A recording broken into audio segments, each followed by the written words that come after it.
Баршаңызға сәлем. Бүгін біз сіздермен мың бір кеңес арнасында ананас жемісінің пайдасы туралы айтатын боламыз. Ананас әлемдегі ең пайдалы жемістердің бірі. Оның шырынының адам денсаулығына пайдасы мол. Ананас көп жылдық шөптектес өсімдік. Ананастың отаны Оңтүстік Америка құрлығы. Қазіргі кезде тропиктік аймақтарда өсіріледі. Бір қызығы, тропиктен шалғай жатқан Голландияда ананас өсімдігі жылыжайда өсіріледі. Ананас жылу сүйгіш, жарық сүйгіш және құрғақшылыққа төзімді өсімдік. Ананастың жемісі өте дәмді әрі пайдалы. Ананас шырынындағы ферменттер ас қорыту барысында пайдасын тигізеді. Құрамындағы ферменттердің атқаратын қызметі трипсин ферментіне өте ұқсас келеді. Диеталық қасиеттері де бар. Ананас жемісін жеген кезде ол піскен болуы керек. Піспеген жеміс ерін мен ауыз қуысын зақымдайды. Ананастың құрамында барлық дәрумендер мен көптеген минералды заттар бар. Ананастың құрамындағы минералды заттар калий, темір, мыс, мырыш, марганец, магний, кальций және йод.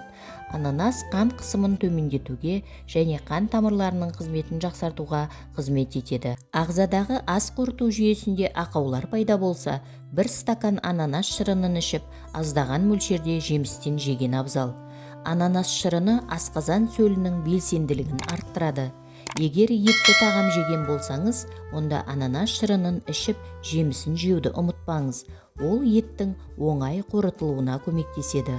Ал құрамындағы калий тұзы ағзадағы артық сұйықтықтар мен заттарды кетіреді. Бірнеше келіге дейінгі артық салмақтан арылтады. Ананастан жасалған десерт денедегі артық майларды жағуға және зат алмасу процесін дұрыстауға өз ықпалын тигізеді. Қазіргі таңда көптеген зерттеуші дәрігер мамандар ананастың құрамындағы ферменттердің көмегімен рак ауруларын емдеу ісінің тиімділігін арттыру мақсатында жұмыстар жасауда. Ананасты тұрақты түрде қорек етудің пайдасы онкологиялық ауруларды алдын ала ескертуге керемет әдіс ретінде саналатынын дәлелдеп келеді. Ең алғаш европалықтар ананасты 1940 жылы Кариб аралдарынан әкелген. Колумб пен оның ізбасарлары ананасты Европаға әкеліп, мұндай климатта оны өмір сүре алмайды деп ойлады. Көп жылдар бойы бұл тез бұзылғыш жемісті сән ретінде пайдаланып келді. Тіпті оны ауыздарына алып дәмін де көрген жоқ.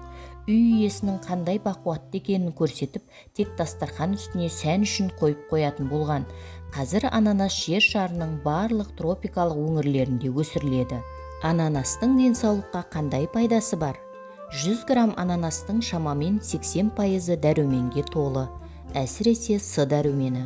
Сонымен қатар жемістің құрамында жүйке жүйелері мен иммунды жүйелердің қалыпты жұмыс жасауына көмектесетін В1 және В6 дәрумендері де жоқ емес.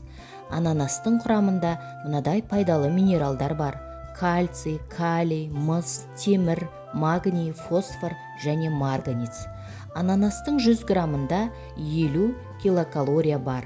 Оның құрамында май болмағаны мен ас қорыту жұмысын жақсартатын жоғары мөлшерде жасұнық бар. Ананасты қалай таңдау керек? Ең ауырын таңдаңыз. Ананастың ауырлағаны оның толық піскені.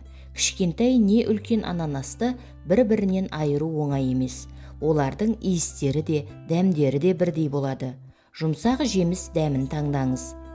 Егер сіз сатып алған ананас әрі тәтті, әрі жұмсақ болғанын қаласаңыз, оны кеспей тұрып, бөлме температурасында 2 күн ұстаңыз.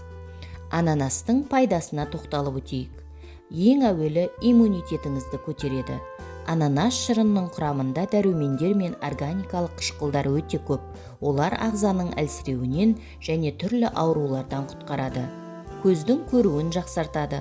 Құрамында бета-каротин мен А дәрумені бар тағамдардың көзге пайдасы көп екені бәріңізге мәлім.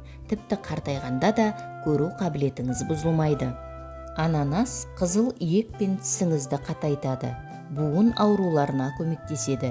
Егер буындарыңыз ауырып жүрсе, ас мәзіріңізге ананасты қосыңыз. Оның құрамында бромелайн ферменті бар. Жүрегіңізге де пайдалы. Қан қысымын төмендетеді, сүйектеріңізді қатайтады.